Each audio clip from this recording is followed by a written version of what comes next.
Salutations à toutes les frères et sœurs en Jésus-Christ dans le monde entier. Je me présente le frère CL de l'île de la Réunion pour ceux qui ne me connaissent pas encore. Notre message sera sur la perfection en Jésus-Christ. Prenons le livre de Romains chapitre 11. Prions frères et sœurs avant d'apporter le message. Seigneur, nous te remettons ce moment.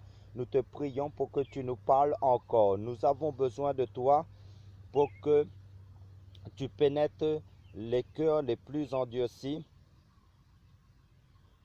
Seigneur, que ta parole puisse nous amener à toi, de ta personne, afin que nous soyons plus amoureux de ta vérité éternelle, Seigneur Jésus-Christ. Amen. Adorons, remercions, louons notre Dieu Jésus-Christ pendant un moment, frères et sœurs. Dieu de gloire, je t'adore, ton nom s'élève en majesté de mes lèvres. Je célèbre ta victoire, ton règne, ton autorité. Digne es-tu, agneau de Dieu, digne es-tu, agneau de Dieu. Tous les anges ensemble acclament la puissance de ton nom. Digne es-tu, agneau de Dieu, digne es-tu, agneau de Dieu. L'univers entier proclame la beauté de ton saint nom. Dieu de gloire, je t'adore, ton nom s'élève en majesté de mes lèvres. Je célèbre ta victoire, ton règne, ton autorité. Digne es-tu, agneau de Dieu, digne es-tu, agneau de Dieu. L'univers entier proclame la beauté de ton saint nom. Je chanterai de tout cœur les merveilles de mon papa Yahweh. Il m'a ôté des ténèbres, il m'a délivré de tout péché. Je chanterai de tout cœur les merveilles de mon papa Yahweh. Il m'a ôté des ténèbres, il m'a délivré de tout péché. Mon papa est fidèle, il ne m'abandonne jamais. Je n'ai plus rien à craindre car Yahweh m'a libéré. Mon papa est fidèle, il ne m'abandonne jamais. Je n'ai plus rien à craindre car Yahweh m'a libéré. Je suis dans la joie, une joie immense. Je suis dans l'allégresse, car Yahweh m'a libéré. Je suis dans la joie, une joie immense. Je suis dans l'allégresse, car Yahweh m'a libéré. Car Yahweh m'a libéré. Je chanterai, je veux chanter un chant d'amour pour mon Sauveur, pour toi Jésus. Merci pour ce que tu as fait, tu es si précieux. Jésus mon Sauveur, je suis heureux, tu m'as donné ton nom. Je ne veux pas être ailleurs que dans tes bras d'amour, que dans tes bras d'amour, tout près de toi, contre ton cœur, dans tes bras d'amour, tout près de toi, contre ton cœur, dans tes bras d'amour. Amen, frères et sœurs. Comme je l'ai dit, prenons le livre de Romains chapitre 11 à partir du verset 13, qui nous dit: car je vous parle à vous gentils. Là, les gentils, ce sont les personnes issues des nations. En tant qu'apôtre des gentils, je glorifie mon service pour voir si en quelque façon je puis exciter ceux de ma nation à la jalousie et en sauver quelques-uns. Car si le rejet a été la réconciliation du monde, quelle sera leur réception, sinon une vie d'entre les morts? Or, si les prémices sont saintes, la masse l'est aussi. Et si la racine est sainte, les branches le sont aussi. Amen. Donc, si la racine est sainte, les branches, elles le sont aussi. Donc, la sainteté, la sanctification, mes amis, a pour base la racine. C'est-à-dire Yehoshua, qu'on a vu dans notre enseignement précédent sur la sanctification. Si vous avez suivi cet enseignement. Amen. Et on nous dit ici que si la racine est sainte, les branches sont saintes aussi. Et dans l'évangile de Jean chapitre 15, Yehoshua dit: je suis le cep, c'est-à-dire l'arbre de vie, et vous êtes les sarments, c'est-à-dire les branches. Donc, vous ne pouvez pas vous sanctifier si vous n'avez pas pour racine Jésus-Christ, la racine. Vous ne pouvez pas, c'est impossible. Donc, notre sanctification provient totalement de Yehoshua. Et on l'a vu que Yehoshua nous justifie d'abord avant de nous demander de nous sanctifier d'abord. Il nous justifie, il nous sauve, il nous restaure, il nous guérit et il nous donne les moyens de vivre une vie sainte. Amen. C'est pour cela ici Paul dit que les branches aussi, elles sont saintes. Eh bien, c'est normal. Elles sont portées par la racine. On a vu dans notre enseignement précédent sur la sanctification. Yehoshua se présente comme la racine d'Isaïe, la racine de David dans les Écritures saintes, tout ça. C'est un petit rappel, donc demander aux gens qui n'ont pas Jésus de se sanctifier, c'est impossible. Parce qu'ils ne peuvent pas répondre aux exigences de la justice divine de Dieu, n'est-ce pas? Que seul Yehoshua, homme, a, n'est-ce pas, pu satisfaire par sa mort expiatoire, par son sang parfait, parce qu'il fallait du sang pur, et une fois sanctifié, une fois sauvé, nous avons pour fruit la sanctification. Mais maintenant, nous allons encore plus loin dans la sanctification. Nous allons voir également parler de la course, c'est-à-dire depuis le jour où on s'est converti à Jésus-Christ jusqu'à notre mort, ou encore de la conversion en Jésus-Christ jusqu'au retour de Jésus-Christ, qui va durer pendant un laps de temps sur cette terre, que Dieu nous donne à vivre sur cette terre, que l'apôtre Paul appelle la course, qu'on va voir. Donc il y a un temps qui va s'écouler depuis la conversion en Jésus-Christ d'une personne jusqu'à sa mort, du départ d'une personne de cette terre. Et ce temps-là, Dieu seul le connaît.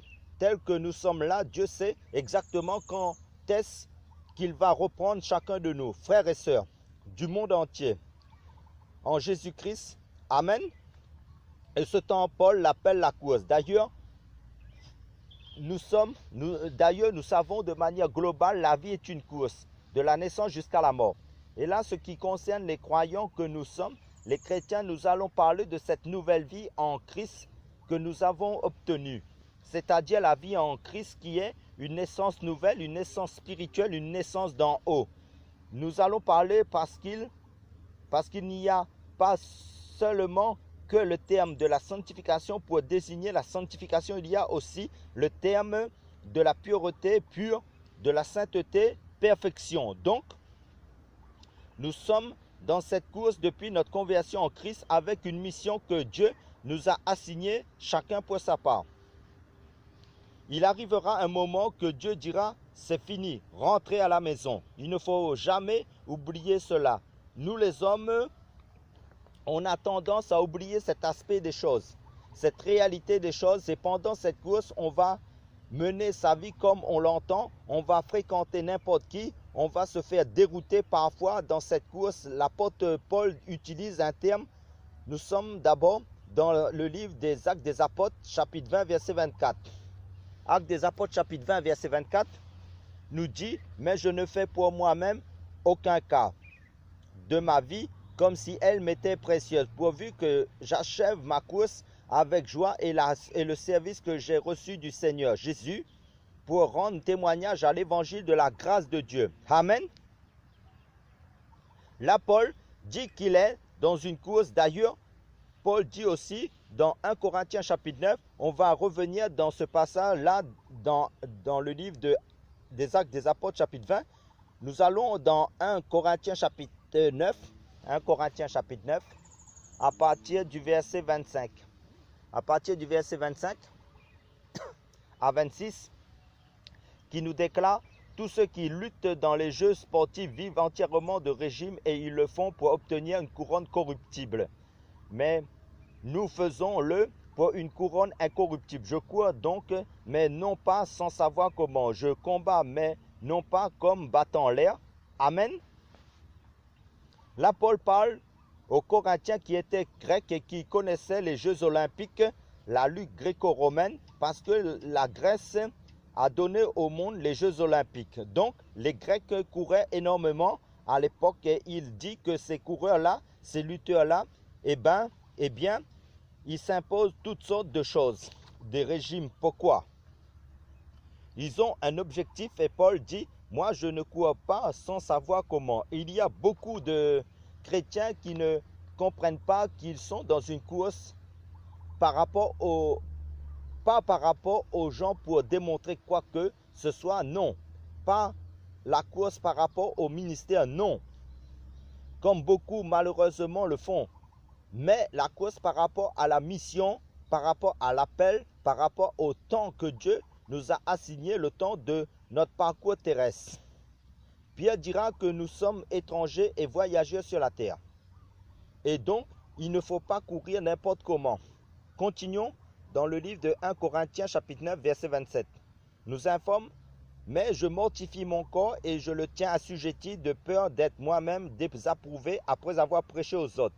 Ah oui, Paul dit il faut assujettir sa chair.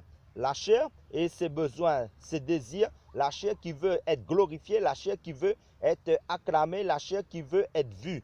Tout ça. Eh bien, Paul dit je mortifie ma chair et c'est important parce que la chair a des désirs contraires à ceux de l'esprit. La chair veut nous éloigner de la sanctification.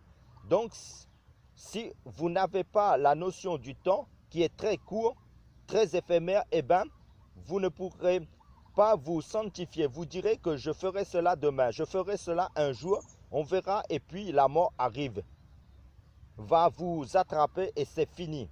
Donc il faut avoir la notion de l'urgence du retour de Yahushua et de la mort.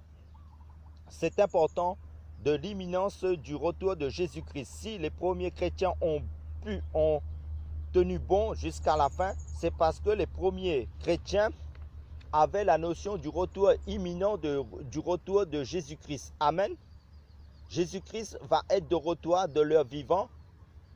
Donc, ils se sont sanctifiés tous les jours et Paul le dit dans Actes chapitre 20. On a lu le verset 24. Pour moi, je ne fais aucun cas de ma vie, faire cas de sa vie, peut faire sortir de la sanctification. Et je dis, la course, là, l'objectif c'est quoi en fait? Pendant la course, là, Dieu nous perfectionne. Donc, c'est le perfectionnement. Donc, là, c'est la perfection. Donc, de la conversion à notre mort, Dieu va nous perfectionner. Nous-mêmes aussi, nous allons prendre des décisions pour nous sanctifier en méditant la parole de Dieu, en choisissant avec qui traîner. Nos fréquentations, ah oui, en tant que chrétien, on ne doit pas subir l'amitié des gens. Non, c'est à nous de choisir avec qui traîner. La parole dit, celui qui traîne avec les sages devient sage, et les mauvaises compagnies corrompent les bonnes mœurs. Parce que les mauvaises compagnies peuvent vous sortir de la sanctification, d'où la séparation à chaque fois. Rappelez-vous bien, pendant cette course-là, Dieu, avant de nous reprendre à la fin, il va d'abord nous sanctifier. C'est pourquoi l'Église n'est pas enlevée, parce que Dieu la perfectionne, voyez, depuis 2000 ans. Il la perfectionne toujours, toujours, toujours. Et maintenant, Paul dit, je ne fais aucun cas de ma vie, et ça c'est le renoncement à soi-même, comme si ma vie était précieuse à mes yeux. Il parlait de sa vie terrestre. Il dit, pourvu que j'accomplisse, voilà, accomplir, voilà, pourvu que j'accomplisse, comme Paul le dit ici, ma course. Le verbe accomplir ici signifie rendre parfait ou encore complet. Logiquement, quand un enfant de Dieu, Dieu l'a fait atteindre la perfection. Merci Saint-Esprit. Gloire à Jésus-Christ. Donc, on ne peut pas cueillir les fruits tant que les fruits ne sont pas encore mûrs. Voyez, c'est ça la perfection. Donc, quand un enfant de Dieu qui craint véritablement Dieu meurt, Dieu cueille ce fruit mûr. C'est la cueillette. Dieu envoie ses anges. Maintenant, s'il reste encore là, il va pourrir. Il va tomber, alors il faut le cueillir. C'est ça la cueillette. La moisson, vous comprenez? Voilà. Donc c'est terrible. C'est pour cela, quand Moïse a atteint la perfection selon Dieu, quand Dieu l'a amené à la perfection, Dieu l'a accueilli. Quand Élie a atteint la perfection, Dieu l'a accueilli. Quand Enoch, pendant 300 ans, Dieu l'a perfectionné, c'est ça. La course d'Enoch a duré 300 ans. Et quand il a atteint la perfection, Dieu l'a accueilli. Monte ici. Et Paul dit dans le livre de 2 Timothée, chapitre 4, lisons-le. 2 Timothée. Le Seigneur enseigne-nous. 2 Timothée chapitre 4 à partir du verset 7. 2 Timothée chapitre 4 à partir du verset 7. Nous faisons la lecture. J'ai combattu le bon combat, j'ai achevé la course, j'ai gardé la foi. Ah! Paul dit, j'ai combattu le bon combat, j'ai achevé la course, j'ai gardé la foi. La suite nous dit, au reste, la couronne de justice m'est réservée. C'est-à-dire, Dieu est venu voir Paul pour lui dire, ta mission est finie, tu rentres à la maison. Paul était dans la joie. Il dit, ça y est, j'ai achevé la course. Frère, vous vous rendez compte de cette parole-là? Imaginez sur ta tombe, on met cette parole. Là, oh mes amis, oh alléluia.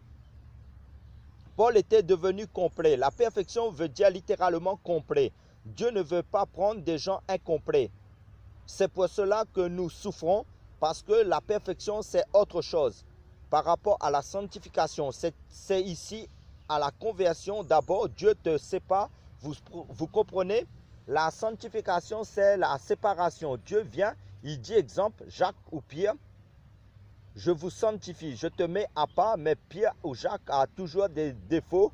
Pourtant, Dieu dit, je les ai sanctifiés, littéralement mis à part. On n'a pas dit que tous les défauts sont partis. Non, tu as encore des défauts, mais Dieu t'a mis à part, t'a consacré. Maintenant, la perfection, c'est par le feu. Au niveau du caractère, Dieu nous perfectionne, nous transforme par le feu. Notre intérieur, par la suite, pour nous rendre complets à l'image de son Fils Jésus-Christ. Du coup, notre course, notre parcours terrestre pour atteindre la perfection, vous comprenez la nuance entre la sanctification et la perfection pour être accompli en Christ, complet en Christ. Sanctification signifie mise à part, consacré. Regardez, lisons le livre de Romains chapitre 1 verset 7. Romains chapitre 1 verset 7. À vous tous qui êtes à Rome, bien-aimés de Dieu, appelés à être saints, que la grâce et la paix vous soient données de la part de Dieu, notre Père et Seigneur Jésus-Christ. Amen. Paul dit aux Romains, vous qui êtes saints, ok, 1 Corinthiens chapitre 16 verset 1, 1 Corinthiens chapitre 16 verset 1 nous dit, à l'égard de la collecte en faveur des saints, Paul dit à l'égard de la collecte en faveur des saints. Chez les catholiques, les saints, ils sont tous morts. Ils sont canonisés après leur mort. Dans la Bible, un saint, c'est quelqu'un qui est en vie. D'accord? Que Dieu a mis à part. Il a mis à part, voilà. C'est ça être saint. Ça, vous savez, j'espère, en tant que lecteur de la Bible, voilà. C'est les chrétiens qui sont en vie, qui sont saints. Mis à part, consacrés, mis à part. Donc, tu as été mis à part non à cause que tu es parfait, non. Tu as été mis à part par Dieu parce que Dieu veut te perfectionner. C'est tout. Vous comprenez? La sanctification, être mis à part. La perfection, c'est être complet, être travaillé, être débarrassé des imperfections, de tes défauts. Et on ne peut pas se débarrasser de nos imperfections sans le feu. Donc, après la sanctification, la purification, c'est pas pareil. Vous comprenez, sanctifier, être mis à part, être consacré. Mais maintenant, la deuxième étape, c'est la purification. Et ça, là, c'est là, ça coûte cher. Regardez la course. Nous sommes dans Actes des Apôtres. Seigneur, merci pour ta parole. Actes des Apôtres, chapitre 13, verset 25. Et comme Jean achevait sa course, comme Jean achevait quoi? Sa course. Jean-Baptiste. Comme vous qui me suivez, nous avons aussi un temps que Dieu nous a donné, un temps qui nous est assigné, le temps de notre course terrestre. Et c'est pendant ce temps-là que Dieu nous perfectionne, nous purifie. Donc la sanctification peut voir la justification, être déclaré juste. On est d'accord. Quand on est déclaré juste, on est forcément sanctifié. Mis à part, on est d'accord. Maintenant, l'étape qui suit, la purification, regardez quoi? Le livre de l'évangile de Matthieu chapitre 5, verset 48 nous dit « Soyez parfaits comme votre Père céleste est parfait ». C'est impossible humainement. Donc le plan de Dieu pour nous, c'est notre perfectionnement. Et l'apôtre Paul, dans le livre de Philippiens chapitre 3, on va le lire, regardez bien. Philippiens chapitre 3, mes amis, à verset 7, l'apôtre Paul dira quelque chose de très fort ici. Dans le livre de Philippiens chapitre 3, verset 7 à 16. Mais ces choses qui étaient pour moi un gain, je les ai regardées comme m'étant nuisibles à cause de Christ. Donc, si vous voulez aller plus loin avec le Seigneur, si vous voulez vous perfectionner, commencez à regarder toutes les choses de ce monde comme nuisibles à votre marche chrétienne. C'est important. À votre foi, on continue. Et certes, je regarde toutes les autres choses comme m'étant nuisibles en comparaison de l'excellence de la connaissance de Jésus-Christ mon Seigneur, pour l'amour duquel je me suis privé de toutes ces choses, et je les estime comme du fumier afin de gagner Christ et que je sois trouvé en lui, ayant non pas ma propre justice, celle qui vient de la loi, mais celle qui est par la foi en Christ. La justice qui vient de Dieu par la foi, ainsi je connaîtrai Jésus-Christ et la puissance de sa résurrection et la communion de ses souffrances. Là, la communion de ses souffrances, donc, dans la perfection, dans le perfectionnement, on va subir la crucifixion. La chair va être crucifiée par Dieu. La chair va passer par le feu. On va être l'Holocauste, comme Paul dit dans le livre de Romains chapitre 12. Offrez vos corps comme un sacrifice vivant. C'est ça, voilà, saint, agréable. On continue en devenant conforme à lui dans sa mort. Pour parvenir, si je puis, à la résurrection d'entre les morts. Donc Dieu nous tue pour nous perfectionner. On continue, non, que j'ai déjà atteint le but. C'est-à-dire l'apôtre Paul, était en prison. Quand il a écrit cette lettre, c'était un homme brisé. Il dit qu'il n'a pas atteint le but. D'abord, c'était un grand apôtre. On continue la lecture. Non que j'ai déjà atteint le but ou que je sois déjà rendu parfait. Oh mon Dieu! Paul reconnaît qu'il n'était pas parfait, il ne péchait pas volontairement, mais il a reconnu qu'il avait des failles parce que Paul dit qu'il était faible. Il disait dans 2 Corinthiens, quand je suis faible, c'est alors que je suis fort. C'est-à-dire quand Dieu commence à me perfectionner, là, nous apercevons que nous sommes faibles. Le monde nous croyait forts. Quand Dieu commence à nous perfectionner, oula! Face aux problèmes, aux épreuves, ce n'est pas facile. C'est chaud parce que la chair a des désirs, a des réclamations. La chair est faible. Là, nous reconnaissons que nous sommes faibles. On continue, mais je poursuis ce but pour tâcher d'y parvenir. C'est pourquoi aussi j'ai été saisi par Jésus-Christ. Mes frères, pour moi, je ne me persuade pas d'avoir atteint le but. Mais je fais une chose, oubliant les choses qui sont en arrière et me portant vers celles qui sont en avant. Je cours vers le but A. Vous voyez, ils disent ici, je cours vers le but. Ici, c'est le ciel. Donc Dieu nous amène de la conversion vers le ciel. Pour aller au ciel, il faut être perfectionné. On n'entre pas comme ça au ciel. Ah non. C'est pour cela, quand il nous a sauvés, il ne nous a pas enlevé tout de suite. Il nous laisse encore en vie, même si tu demandes la mort parce que tu es éprouvé. Il ne va pas pour autant t'enlever. Ah non, parce qu'il veut nous débarrasser de nous-mêmes. Plus la présence de Dieu vient sur toi, plus ta nature de péché se manifeste. La présence de Dieu en nous révèle notre état. C'est pour cela Paul dit qu'il ne se persuade pas d'avoir atteint le but. Non. Il dit je cours. Voyez, il avait ce langage-là tous. C'était des coureurs, des athlètes. Il faut aller plus loin que la sanctification. Là, c'est le perfectionnement. Et Yahushua dit, soyez parfaits comme votre Père Céleste est parfait. Mais sur le plan humain, c'est impossible. En fait, il voulait dire, je veux vous perfectionner. Là, c'est chaud. On continue. Je cours vers le but pour remporter le prix de la vocation céleste de Dieu en Jésus-Christ. C'est pourquoi nous tous qui sommes parfaits ayons ce même sentiment. Et si vous êtes en quelque point d'un autre avis, Dieu vous le révélera aussi. Cependant, marchons suivant une même règle pour les choses auxquelles nous sommes parvenus et ayons un même sentiment. Voilà. Paul le dit, il avance des arguments terribles. En fait, il nous donne des clés pour aller jusqu'au bout. Donc, les choses nuisibles de mettre de côté, Paul a oublié, il ne s'est pas focalisé sur sa vie passée. Non, c'est important. En fait, il pensait certainement à la femme de Lot. Ils sont sortis de Sodome et Gomorrhe. Dieu avait dit qu'il ne faut pas regarder en arrière. Elle est sortie avec son mari et ses enfants. Ah, mes copains. Ah, ma maison. Ah, mes programmes. Tout ça. Elle s'est arrêtée et avait regardé en arrière. Et c'est fini.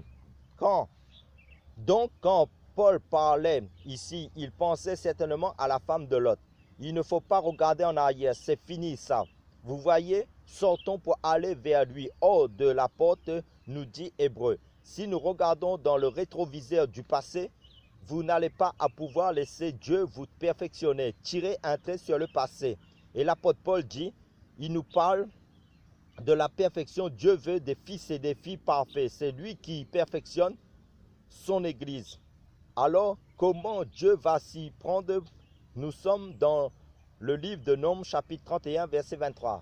Le livre de Nombres, chapitre 31, verset 23 nous dit, tout ce qui peut passer par le feu, vous le ferez passer par le feu, pour le rendre pur. Oh, mes amis, dans la perfection, il y a la pureté. Être pur, la pureté. Il y a la notion de la purification pour nous rendre complets. Dieu doit nous purifier. Purifier, c'est de se débarrasser des impuretés. Ah ben oui, c'est de se débarrasser des impuretés, tout ce qui est des parasites. Et là, on nous dit tout ce qui peut passer par le feu. Vous le ferez passer par le feu pour le rendre pur. C'est ça la purification, c'est ça le perfectionnement. Le feu, on continue.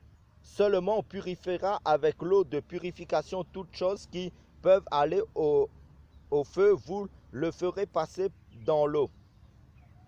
Vous laverez aussi vos vêtements le 7e jour. Ensuite, vous serez purs. Puis vous entrerez au camp. Amen. Seigneur, merci pour ta parole. Alléluia. Seigneur dit clairement à Moïse dans le livre de Nombres, passez-moi tout ça, l'or, l'argent, tous les métaux en gros par le feu. Nous sommes aussi comparés à de l'or, mais de l'or brut qui doit être travaillé par le Seigneur depuis notre conversion en Jésus-Christ. Et vous savez à quel degré l'or fond? Plus à 1350 degrés, c'est énorme. L'or fond, ah oui, pour être débarrassé de ces impuretés. Dans le perfectionnement, l'or doit être fondu. Ça veut dire quoi?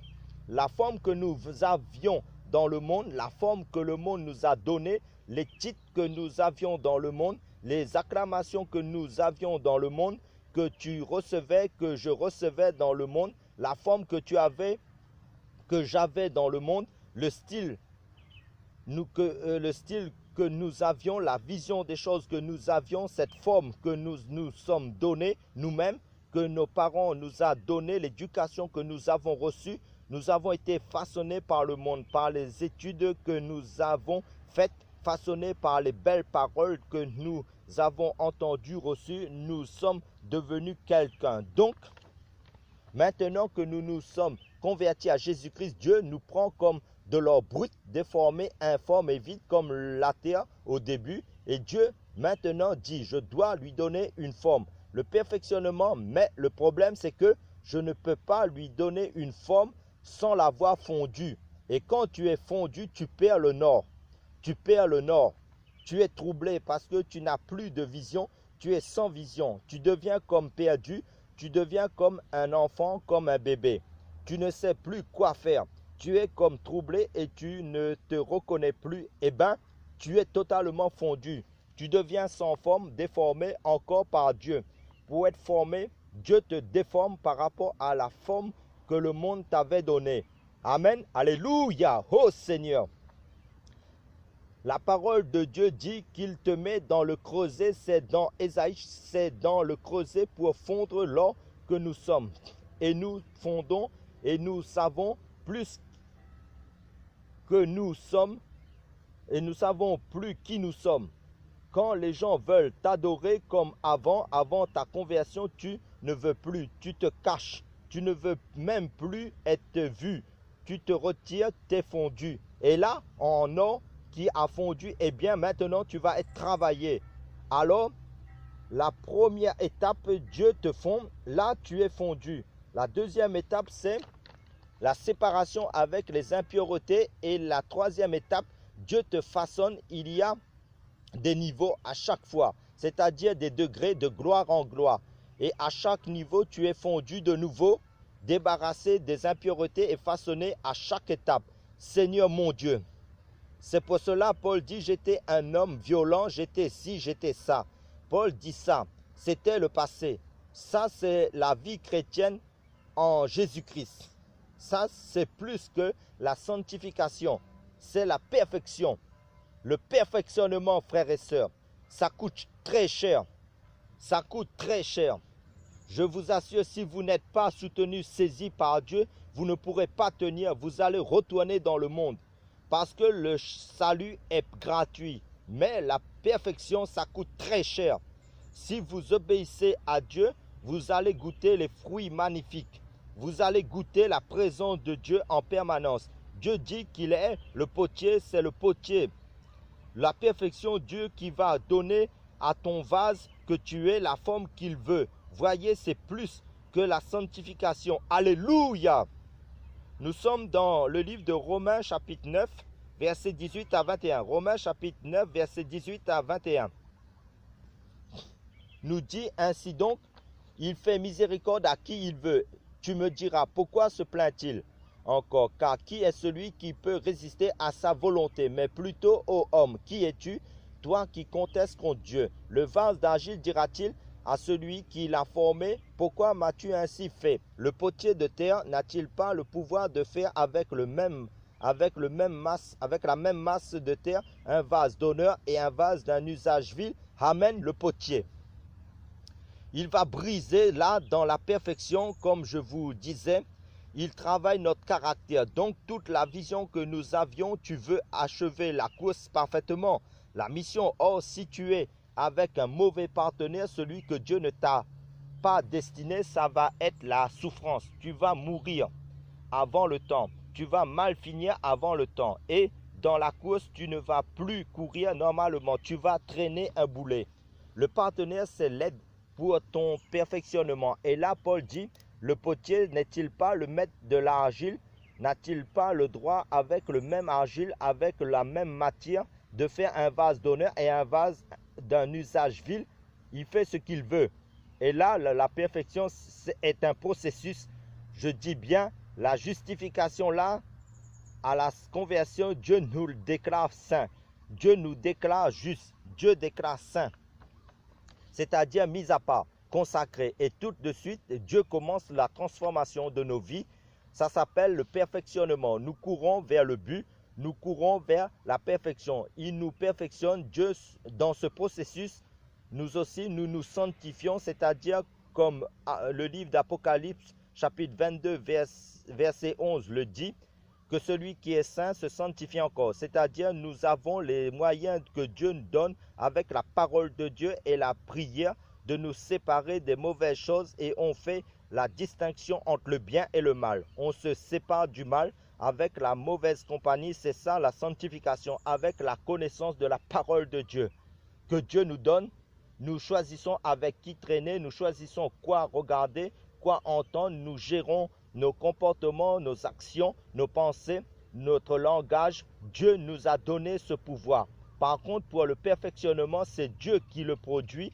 La justification, c'est Dieu qui la produit en nous. Le perfectionnement ou la purification, ça c'est Dieu qui le fait. Donc c'est de gloire en gloire. Et je dis c'est le feu qui est l'élément ou l'eau, ces éléments que Dieu utilise pour nous perfectionner. Et le perfectionnement, c'est le caractère que Dieu change. Il imprime en nous le caractère de Christ, l'obéissance à sa parole, notamment parce que Jésus-Christ, homme, était obéissant jusqu'à la mort, au Père jusqu'à la fin, même jusqu'à la mort à la croix. Voyez, Dieu veut des enfants obéissants, même si c'est dur pour nous, et aimer Dieu plus que toute chose. Ce sont ces caractères, ces vertus que Dieu veut faire développer en nous. Et c'est pour cela le feu, au fur et à mesure, il met le feu. Il y a des doses de niveau. Il peut par exemple commencer avec 100 degrés, par exemple. Juste un exemple, une fois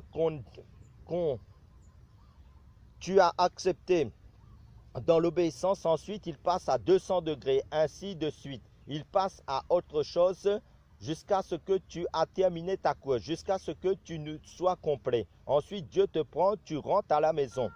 Parce que le fruit est mûr, c'est la maturation des fruits. C'est pourquoi les chrétiens qui aiment le Seigneur, qui le craignent, ne peuvent pas mourir n'importe comment. Non, tu es mûr, Dieu reprend son enfant. C'est pour cela, le psaume 116, verset 15, dit « Elle a du prix aux yeux de Yahweh la mort de ses bien-aimés.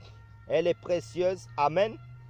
Dieu se réjouit de cela parce que le fruit est mûr. Nous sommes dans le livre de Malachie chapitre 3 verset 2 à 5. Malachie chapitre 3 verset 2 à 5. Nous déclare: mais qui pourra soutenir le jour de sa venue? Qui pourra subsister quand il paraîtra? Car il sera comme le feu du fondeur et comme la potasse des foulons. Et il sera assis comme celui qui raffine et purifie l'argent. Il nettoiera les fils de Lévi et il les épurera comme l'or et l'argent. Et ils présenteront à Yahweh des offrandes avec justice. Alors l'offrande de Juda et de Jérusalem sera agréable à Yahweh comme aux anciens jours, comme aux années d'autrefois. Je m'approcherai de vous pour le jugement et je me hâterai de témoigner contre les enchanteurs plutôt et les adultères, contre ceux qui jurent faussement et contre ceux qui retiennent le salaire de l'orphelin, qui font tort à l'étranger et qui ne me craignent point, dit Yahweh des armées. Amen. Le verset 3 nous dit: et il sera ainsi comme celui qui raffine et purifie l'argent. La purification, le raffinement, c'est fort. Voilà un autre aspect de Dieu qu'on n'a pas souvent vu, mes frères et sœurs. Rappelez-vous bien, nous sommes entre ses mains comme des métaux déformés par le péché, déformés par le monde, déformés par nos parents inconvertis qui nous ont éduqués par le monde, une vision luciférienne de l'homme et de la femme. Et là, Dieu vient et il va commencer à te raffiner. On sait ce que c'est que le raffinement, la purification. On nous dit ici que Yahweh, qui pourra subsister quand il paraîtra, car il sera comme le feu du fondeur et comme la potasse du foulon. Et il sera assis comme celui qui raffine et purifie l'argent. Il nettoiera les fils de Lévi, il les épurera comme l'or et l'argent, et ils présenteront à Yahweh des offrandes avec justice. Vous vous rendez compte? Nous sommes aussi dans Zacharie chapitre 13 verset 13 qui nous dit: et il arrivera dans tout le pays, dit Yahweh, que les 2 tiers seront retranchés et périront, mais l'autre tiers y demeurera du reste. Je mettrai ce tiers dans le feu et je le purifierai comme on purifie l'argent. Je l'éprouverai comme on éprouve l'or. il invoquera mon nom et je l'exaucerai. Je dirai, c'est ici mon peuple, et il dira, Yahweh est mon Dieu. Amen. Alléluia. 2 tiers seront rejetés. Dieu prend un tiers et il met dans le feu. Ce tiers pour le purifier. Il invoquera mon nom et je l'exaucerai. Mes amis, Dieu n'exauce que les hommes et les femmes qui ne sont que dans ce processus de perfectionnement. Il ne faut jamais l'oublier. Le perfectionnement, comment Dieu fait encore pour perfectionner ses enfants? Dieu peut utiliser tes proches, tes collègues de travail, ta femme, ton mari, ta famille, des religieux pour te perfectionner par la persécution, les critiques, le rejet même des démons. Exemple, un ange de Satan, Dieu a suscité pour souffleter Paul, pour fouetter Paul tous les jours pour que Paul ne devienne pas orgueilleux à cause de l'excellence des révélations de la connaissance que Paul avait reçue de Dieu sur Jésus-Christ. Pour maintenir Paul dans l'humilité. Ah oui, bien-aimé, dans le Seigneur Jésus-Christ. Dieu, dès notre conversion, nous a mis dans le processus de perfectionnement. Le perfectionnement, c'est la maturation, c'est l'âge adulte. Le monde nous le montre. Nous grandissons et nous vieillissons. C'est ça le perfectionnement. Dieu utilise les inconvertis, ton employeur, tes proches, les frères et sœurs de ton assemblée pour te faire mal. Il ne faut pas les en vouloir parce que Dieu te perfectionne. Dieu veut te changer ta nature. Ne te focalise pas sur ces gens qui te critiquent. C'est toi que Dieu veut changer. C'est sur toi que Dieu a mis les regards. Les autres ne sont pas forcément de Dieu, mais Dieu les utilise pour te perfectionner, pour te purifier, pour changer ta nature. Il faut dire à quel point Dieu est tout-puissant. Dieu utilise le caractère des uns et des autres pour te tailler. Beaucoup sortent de ce processus de Dieu, de perfectionnement, parce que dans la souffrance, beaucoup n'écoutent pas et tombent dans l'apostasie. Vous avez vu Job. Job craignait beaucoup Dieu. Pendant que Job était sur terre, il y a eu un entretien dans le monde spirituel entre Satan et Dieu. Et regardez comment Dieu va utiliser Satan. Regardez les éléments que Satan a utilisés. Le vent, c'est aussi le prince de l'air.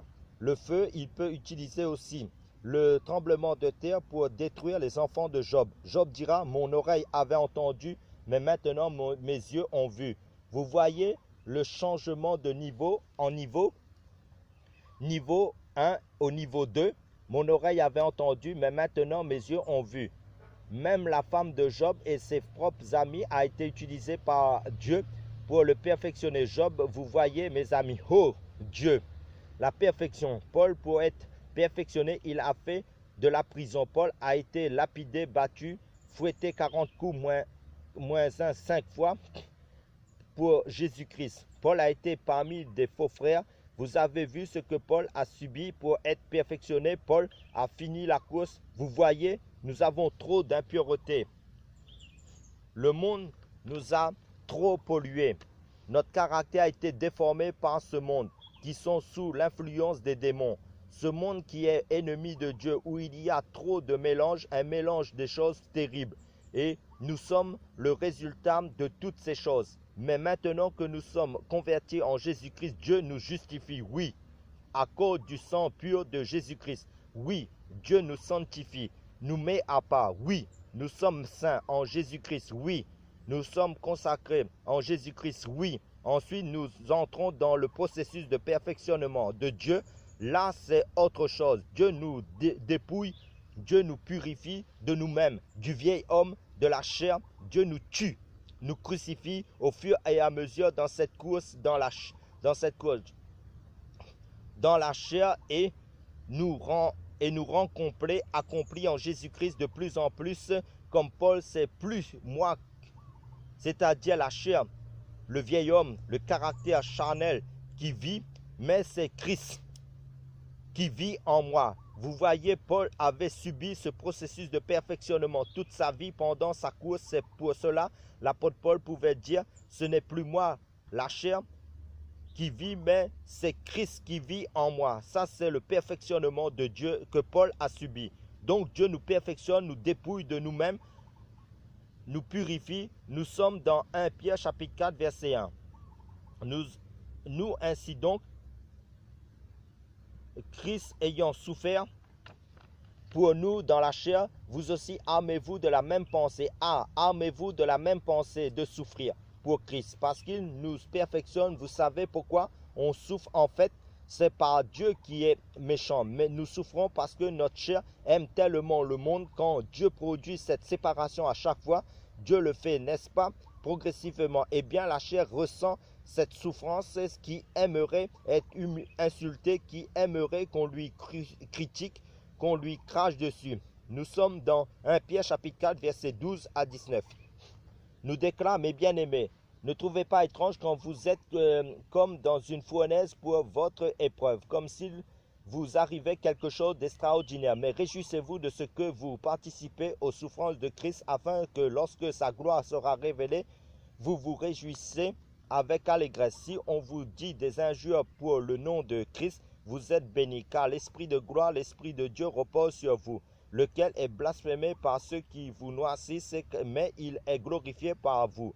Que nul de vous ne souffre comme meurtrier ou voleur ou malfaiteur ou comme se mêlant des affaires d'autrui, mais si quelqu'un souffre comme chrétien, qu'il n'en ait pas honte, mais qu'il glorifie Dieu en cela. Car il est temps que le jugement commence par la maison de Dieu. Or, s'il commence premièrement par nous, quelle sera la fin de ceux qui n'obéissent pas à l'évangile de Dieu? Et si le juste est difficilement sauvé, que deviendront l'impie et le pécheur? Que ceux donc qui souffrent selon la volonté de Dieu, puisqu'ils font ce qui est bon, lui recommandent leur âme comme au fidèle Créateur. Amen. Ne trouvez pas étrange quand vous êtes comme dans une fournaise. Là, Pierre emploie un mot terrible, la fournaise. Ils sont passés par le perfectionnement. Nous sommes dans 2 Pierre chapitre 3 verset 14. Nous déclare, c'est pourquoi, mes bien-aimés, en attendant ces choses, appliquez-vous à être trouvés par lui sans tâche et sans reproche dans la paix. Amen. On doit s'appliquer. C'est un exercice. On doit rester dans la parole de Dieu et la prière. Constamment dans cette course, nous sommes dans le livre de Jacques chapitre 1 verset 2. Jacques chapitre 1 verset 2 nous dit, mes frères, regardez comme un sujet d'une parfaite joie quand vous êtes exposés à diverses épreuves, sachant que l'épreuve de votre foi produit la patience, mais il faut que la patience accomplisse parfaitement son œuvre, afin que vous soyez parfaits et accomplis, afin que vous soyez parfaits et accomplis. Dieu veut des gens complets, jusqu'à ce que nous soyons parvenus à l'état d'homme parfait. Éphésiens le dit. C'est ça la maturité. Jacques dit, mes frères, regardez comme un sujet d'une parfaite joie quand vous êtes exposés à diverses épreuves. C'est Dieu qui permet cela. Pour nous travailler, pour nous tailler, pour nous façonner. Nous sommes dans le livre de Nombre chapitre 6. Pendant la course, nous avons fait vœu de Naziréa. En gros, littéralement, nous sommes des consacrés en Jésus-Christ. L'Église est consacrée. Et Jésus, on l'appelait Jésus de Nazareth, le Nazaréen, le consacré par excellence. Nous allons voir, les Juifs eux-mêmes faisaient le vœu de Naziréa sous la loi de Moïse. Nous sommes dans le livre de Nombre chapitre 6 verset 1 à 12. Nous dit, Yahweh parla à Moïse en disant, parle aux enfants d'Israël et dis-leur, lorsqu'un homme ou une femme se consacrera en faisant un vœu de Naziréa pour se consacrer à Yahweh, il s'abstiendra de vin et boisson forte. Il ne boira ni vinaigre fait de vin, ni vinaigre fait avec une boisson forte. Il ne boira d'aucune liqueur de raisin, frais ou sec. Durant tous les jours de son Naziréa, il ne mangera d'aucun fruit de la vigne, depuis les pépins jusqu'à la peau du raisin. Amen. En fait, pendant notre course, là, nous avons tous fait le vœu de Naziréa, parce que nous sommes des consacrés, et vous savez, pendant la période de Naziréa, les Hébreux laissaient pousser leurs cheveux, et ils ne buvaient rien, ne mangeaient rien d'impur. Ils ne mangeaient ne buvaient rien d'impur. Ils ne pouvaient pas toucher un cadavre. Ils s'étaient Ils étaient totalement consacrés et tout le monde savait que c'était des consacrés parce qu'on voyait que leurs cheveux étaient très longs. Tout ça, ils évitaient la mauvaise compagnie, tout ça. Ils ne buvaient rien qui était fait des fruits de la vigne. Et Dieu dit au verset 5, le rasoir ne passera point sur sa tête durant tous les jours de son naziréat. Il sera saint jusqu'à ce que les jours pour lesquels il s'est consacré à Yahweh sont accomplis. Et il laissera croître les cheveux de sa tête durant tous les jours pour lesquels il s'est consacré à Yahweh. Il ne s'approchera d'aucune personne morte, il ne se souillera point à la mort de son père, ni de sa mère, ni de son frère, ni de sa sœur, car il porte sur sa tête la consécration de son Dieu durant tous les jours de son naziréat. Il sera consacré à Yahweh que si quelqu'un vient à mourir subitement près de lui, la tête de son naziréat sera souillée et il rasera sa tête ou au jour de sa purification, il la rasera le 7e jour. Le 7e jour, il apportera au prêtre 2 tourterelles ou 2 pigeonneaux à l'entrée de la tente d'assignation et le prêtre en sacrifiera l'un pour le sacrifice d'expiation et l'autre en holocauste. Il fera propitiation pour lui de ce qu'il a péché à l'occasion du mort. Il sanctifiera donc ainsi sa tête en ce jour-là et il séparera à Yahweh les jours de son naziréat, offrant un agneau d'1 an pour le délit, et les premiers jours seront comptés pour rien, car son naziréat a été souillé. Amen. Donc on voit bien ici, les Hébreux faisaient eux-mêmes le vœu de naziréat à Dieu. Donc Dieu nous met dans le processus de purification, de perfectionnement. Il nous donne aussi les moyens pour que nous-mêmes, nous puissions nous dire que Seigneur, je décide de me sanctifier. Alléluia. Et d'ailleurs, Naziréen, dont Nazareth, et on appelle Jésus de Nazareth, le Nazaréen, ou encore le consacré. Donc si Jésus est appelé le Nazaréen, et nous donc, nous sommes des consacrés, vous voyez, non? Donc, quelqu'un qui est consacré, c'est quelqu'un qu'on ne peut pas toucher comme ça. T'es un Nazaréen. Et là, Dieu est jaloux. Et toutes les personnes qui vont te rejoindre, s'approcher pour te faire sortir de ta course, Dieu va les éloigner, les séparer de toi. Au fur et à mesure de ta course, à chaque fois, il y aura beaucoup de rencontres et beaucoup de séparations. Aussi, c'est normal. Le perfectionnement, focalise-toi seulement sur Jésus-Christ malgré les séparations. C'est Dieu qui fait son œuvre en toi, te perfectionne. Focalise-toi sur Jésus-Christ, sur le ciel. Tiens bon, c'est pas fini. Des gens viendront te dire de faire comme ça, de faire comme si. Il ne faut pas parler comme ça. On nous a trouvés sur ce chemin en Christ. C'est un chemin étroit et resserré. On n'y entre pas avec ses bagages, on les laisse là. Tu entres avec 200 kilos dans ce chemin. À la fin du chemin, à la sortie de ce chemin de ta course, tu perds ces 200 kilos. Tu sors avec 0 kilos. Ta chair est détruite et ton esprit devient grand. Tu sors à la fin de ta course avec 0 kilos. Amen. Là, c'est la gloire. Alléluia. Les esprits qui sont parvenus à la perfection. Alléluia. Amen. Alléluia. Là, c'est la gloire. Nous courons vers la gloire, vers le couronnement. Et les cheveux du Nazaréen, c'était son couronnement. Dieu disait, ses cheveux, eh bien, c'est ça la consécration, c'est ça la course. Dieu nous couronne. On fait plein de rencontres pendant la marche. Pendant ta course, si tu sors de cette course, tu vas tout perdre. Ça ne vaut pas le coup. À la fin de ta course, ta communion devient plus intense, ton intimité devient plus forte, plus grand avec le Seigneur Jésus-Christ. Tellement intense avec le Seigneur que le Seigneur te dira, prépare-toi à partir. Amen. Dieu n'agrée pas tout le monde.